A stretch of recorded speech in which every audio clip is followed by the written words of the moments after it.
I asked my dad to walk me down the aisle. He chose my brother's camping trip instead, so I let my stepfather take his place. Now, he wants a second chance. I became engaged to my fiancé approximately 5 months ago.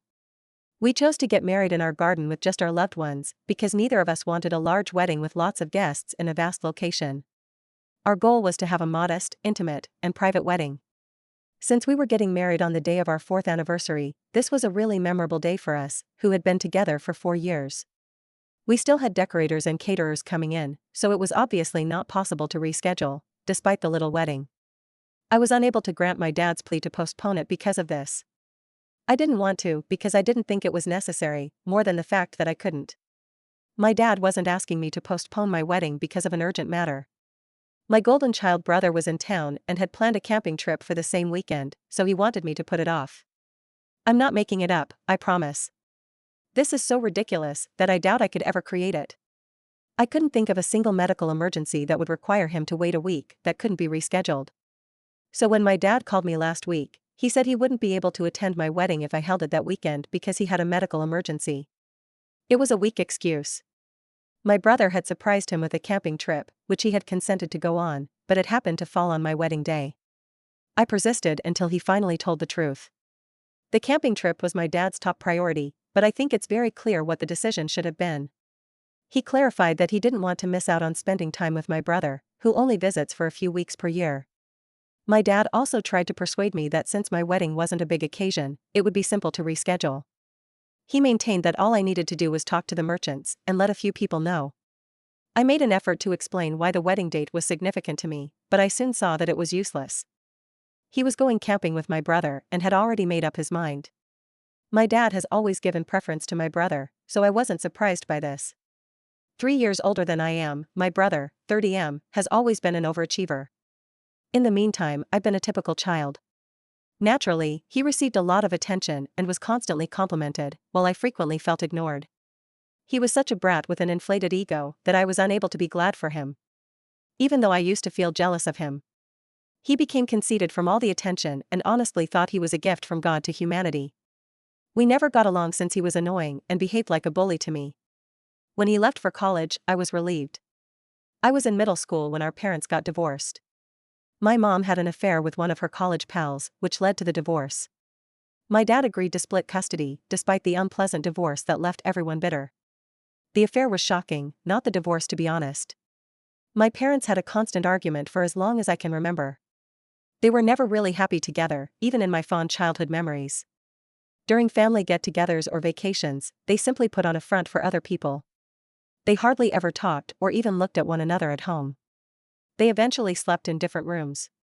They probably stayed together for the purpose of staying together after falling out of love. My mom had her affair because neither of them tried to make things better. My dad had never been a pleasant man to live with, and I'm not attempting to defend her. Their marriage was going through a particularly difficult period when my mom had an affair. They got into violent arguments nearly every day, and my dad's heavy drinking just made matters worse. My mother eventually came clean about the affair and left the family one day. She still made an effort to communicate with us both, though. My brother entirely disregarded her messages, and I was the only one who replied. She had cheated on our father, and he could never forgive her. My brother's inability to forgive her wasn't shocking. He and my dad have always shared a unique bond. Even though my dad denied it, it was clear from the time we were young that he had a favorite. It was evident from his conduct. My relationship with my father deteriorated as we grew older. My dad appeared to be upset with me after the divorce when I made the decision to keep up a friendly connection with my mom and stepdad. He became aloof. He probably wanted me to behave like my brother, who was often disparaging our mother and her new husband. A few months after the divorce was finalized, my mom got married again, and I was a bridesmaid at her wedding. My brother declined to go. My brother was forced to spend half the month with my mother because she had partial custody, regardless of his sentiments. My brother didn't like that my mother didn't play favorites, therefore those weeks were unbearable. He was unable to escape punishment for his misbehavior at her home. My dad made multiple attempts to request full custody, alleging that my mom and her spouse were abusing my brother. He failed because his claims were unfounded. Looking back, I'm happy. I only had one parent who truly cared about me, my mother. I didn't despise my stepfather. He was a good man as well. I had mixed feelings toward my mother as a child. I wasn't sure if I should forgive her for cheating on my dad. I ultimately made the decision to follow my happiness. I put money into maintaining a positive relationship with my mother because it made me feel at ease. I'm glad I did. 6 years ago, she passed away from cancer. What mattered was that she was always a good mother to me, regardless of the events in her marriage. My brother was scarce, even in her last days.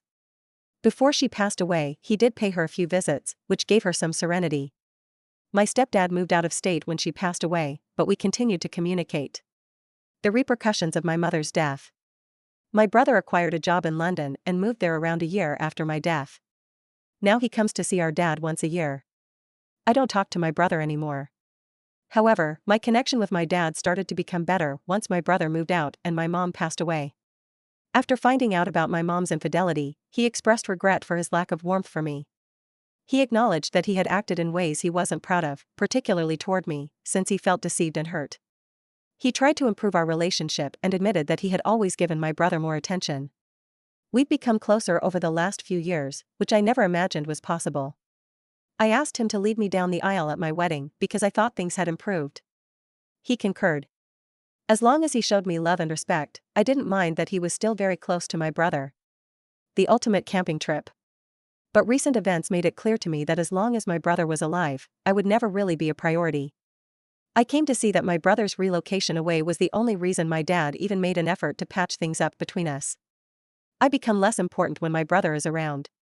It was a terrible wake-up call when my dad asked me to reschedule my wedding so that I could go camping with my brother. The realization that things hadn't altered as much as I had thought was painful. I made a snap decision in the heat of the moment. I consented to postpone my wedding. I called my stepdad a few minutes after I hung up with my dad. I invited him to lead me down the aisle without thinking twice.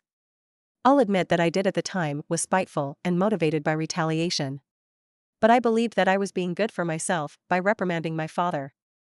I didn't mind my stepdad filling in because he was already invited as a guest to the wedding and he's always been a good man. Even though we don't communicate often, we are still close because he helped me get through my mother's burial. He was first hesitant to accompany me down the aisle as he knew my father was also invited. Nevertheless, I persuaded him, and he accepted. I felt justified, so I didn't think about it too much. My fiancé's encouragement provided me with the necessary validation. My annoyance was exacerbated by the fact that my dad had hardly communicated with me during the preceding week, perhaps because my brother was back in town. As anticipated, my dad did not attend my wedding yesterday. I waited until the very last minute in the hopes that he would surprise me. However, he didn't. For the most part, I was content as my stepdad led me down the aisle. After all, it was my wedding day. Later, when I emailed my dad a picture of my stepdad escorting me down the aisle, that was the only hitch. I assumed he would be upset. I was surprised when he decided to confront me on the following bus back to town. My father and brother showed up that night as the visitors were departing. They appeared worn out, but my dad said the most. He urged me to have another ceremony so he could lead me down the aisle and expressed regret for not taking my wedding seriously. He acknowledged that I was justified in my conduct and that it was rude to ask me to reschedule for a camping trip. All he wanted was another opportunity, and he regretted everything. He even declared that he only wanted the joy of seeing his daughter go down the aisle and didn't care if no one else showed there. I was offended by his desperation. It became evident that his activities were motivated more by a desire to outdo my stepdad than by a genuine concern for me. I asked him if, had my stepdad not escorted me down the aisle, he would have responded in the same manner. His reluctance was sufficient enough.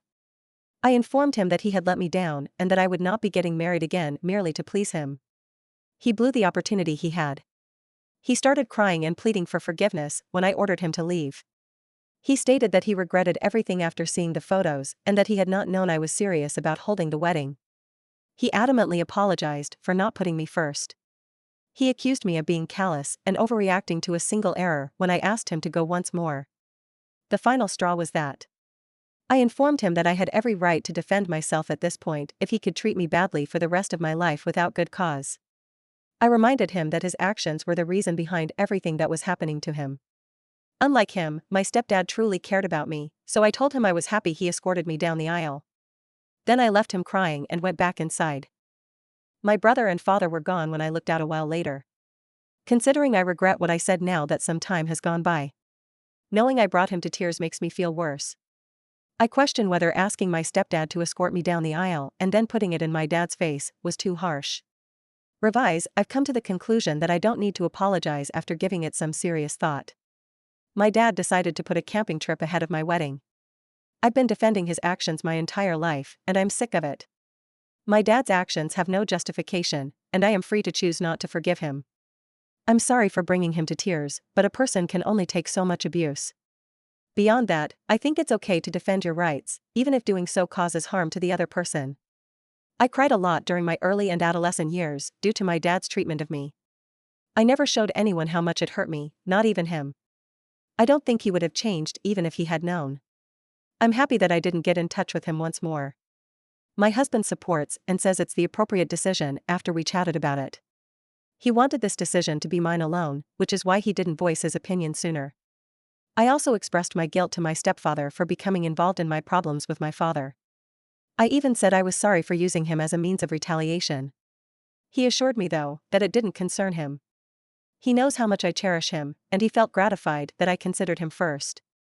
My guilt was lessened by his comprehension, and I'm happy he doesn't take offense.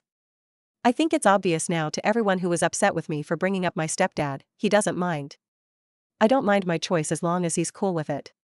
Drama after the wedding. Since the wedding a few days ago, my dad has been phoning and texting me daily. I don't want to hear what he has to say, therefore I haven't even opened or replied to his messages. I've made the decision to put my attention on my upcoming honeymoon with my spouse rather than this issue. First update. My dad called again this morning. I chose to read his messages for the first time even though I didn't answer. They were all apologies, as one might anticipate. He agreed that I had every right to be angry. Said he hadn't been a good father, and begged for another opportunity to make things right. He acknowledged his prejudice against my brother and vowed to make every effort to mend our friendship. I felt depressed after reading those messages. The entire scenario is quite distressing. But I've decided that I need space. I contacted him back to establish boundaries after reading the messages. I requested that he refrain from contacting me for a time because I was going on my honeymoon. Repeated apologies just serve to prolong the suffering, they won't alter the past. I made it obvious that I needed him to honor my wishes, but I also vowed to get in touch when I was ready. I understand. He said, adding that he would wait for me to get in touch with him. Second update. As I enter the third day of my honeymoon, my father has not gotten in touch with me. But my brother contacted me out of the blue today, and it was totally unnecessary. I didn't recognize the number since he was using a burner phone. I was going to hang up when I heard his voice and responded, but he baited me by calling me an escapist. Sadly, it was successful, because he is skilled at making me feel uncomfortable. My brother gave me a lecture on the value of family, saying I should apologize for the terrible way I was treating our dad. Additionally, he bemoaned how uncomfortable my dad was and how I had ruined his visit by cutting short their camping trip. He went on to accuse me of being envious of him, saying that my behavior was motivated by resentment because my father put him before me. He further claimed that by continuing to see our mother during the divorce, I betrayed my father. His childishness astounded me, but I wasn't shocked. I informed him that a man-child like him would act in this way. I explained that I actually felt sorry for him and wasn't at all envious of him. My sibling is still emotionally stunted despite having a successful profession. Whatever he accomplishes, he will always be unhappy and unlikable. I interrupted him when he attempted to argue with me, stating that it would only serve to highlight his desperate attempt to hide his discontent. I ended the phone before he could say anything else. Even though I know I shouldn't have talked to him at all, it was rewarding in its own right. I made the decision to only take calls in an emergency from that point on for the remainder of my trip. Update 4, talking to my dad a few days ago, I came home from my honeymoon. After a while of staying in holiday mode, my husband and I decided it was time to return to our regular life and our jobs. I made the decision to face my father yesterday. I went to his residence after work. Naturally, my brother was also present and he appeared astonished to see me. Since I don't care about him, I gave him my full attention. I didn't want to have any serious conversations with my brother, so I asked to talk to my dad alone. I was certain that he would be unable to be silent and would continuously interrupt, and I couldn't stand it. My dad and I were finally alone when my brother left the room, albeit he appeared to be upset about it. When we were alone, I expressed my disappointment in my father's actions. I reminded him that I had asked him to lead me down the aisle because I felt our relationship had improved over the previous few years.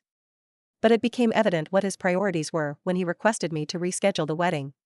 My stepdad is significant to me in his own right, but I acknowledged that asking him to lead me down the aisle was selfish and vengeful of me. I informed my dad that I still didn't know if he had come that day because he truly regretted missing my wedding or because he felt competitive with my stepdad. In any case, it was no longer relevant. We cannot undo the past, what has been done is done. A way forward for reconciliation. He initially appeared to be very distraught, but I assured him that starting over was the only way to move on.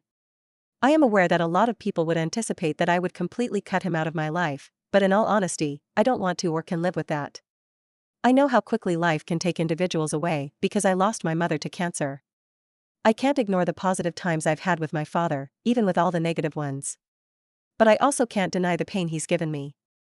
I clarified that I had reached a point of acceptance. I'm willing to give him another chance to make amends for his mistakes from now on. I urged him to allow me that space though, because I need time to recover. We can attempt to mend our father-daughter relationship when I feel ready, which could take weeks, months, or even years. I wish to avoid touch till then. I asked him if he could accept this, and he nodded. Before I left, he asked if he may give me a hug. It was emotional when we hugged, but I held back from crying until I was back in my car. In conclusion, we decided on that, and I believe it works, at least for the time being. The course of events will become clear with time. I'm comfortable with the situation for the time being.